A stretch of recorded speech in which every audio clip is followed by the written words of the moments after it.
बड़ी जानकारी लगातार वॉर जोन से आ रही है। ईरान इजराइल में सीजफायर की खबर को जी न्यूज इस वक्त ब्रेक कर रहा है। ये बहुत बड़ी खबर है। 12 दिन के बाद ये युद्ध जो है उसमें आपसी सहमति युद्ध विराम को लेकर बन चुकी है और सुबह 9 बजे से यानी लगभग 3 घंटे के बाद युद्ध विराम लागू होगा। 24 घंटे में वॉर रुक जाएगी और सीधे तेल अवीव जाएंगे हम। राजेश तिवारी हमारे संवाददाता तेल अवीव में इस वक्त मौजूद हैं। मौजूदा क्या स्थिति है, सीधे उन्हीं से जान लेते हैं। इस वक्त के हालात को बताइए और सीजफायर को लेकर के क्या अपडेट आपके पास भी।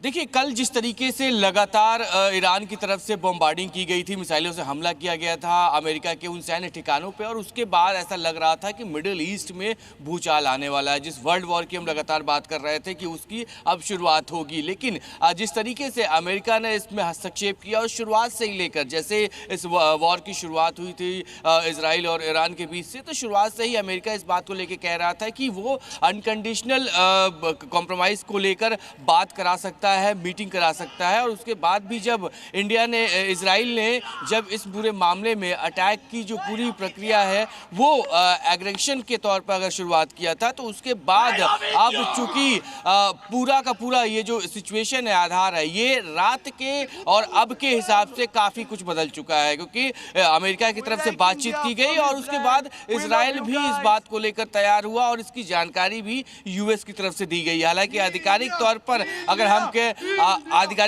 हम बात करें तो अभी भी ईरान की तरफ से और इजराइल की तरफ से सबसे ज़्यादा सबसे पहले यूएस ने इस पूरे सीज फायर को लेकर जानकारी दी। और यही सबसे बड़ी वजह भी हो सकती है कि रात में, हालांकि यहाँ पे लगातार रात में सायरन बज रहे थे, लेकिन इजराइल में बीती रात अभी हालांकि यहाँ पे रात के 3:30 बज रहे हैं और अभी भी यहाँ पर किसी भी तरह के कोई सायरन की आवाज़ नहीं सुनाई दी। अलर्टनेस जो यहाँ हालांकि लोगों की वो अभी भी है, क्योंकि लोगों को इस तरह की आदतें हैं कि जब भी अलार्म बजेगा, जब भी सायरन बजेगा तो कैसे बचना है। और चूंकि सीज फायर का ऐलान हो गया है तो इसकी वजह से, हालांकि अभी 12-12 घंटे बचे हुए हैं, 12-12 घंटों में जितने भी इनको जो एक्शंस लेने हैं इजराइल को या ईरान को, उस पर शायद वो आगे बढ़ सकते हैं। अपनी जो बातचीत है, हालांकि जो बातचीत का दौर है, किस कंडीशन पे यह बातचीत सीज फायर तय हुआ है, आगे क्या कुछ होगा, क्या न्यूक्लियर पावर को लेकर आगे इसमें बातचीत होगी या नहीं होगी, इन तमाम चीज़ों को लेकर अभी भी संशय बना हुआ है। लेकिन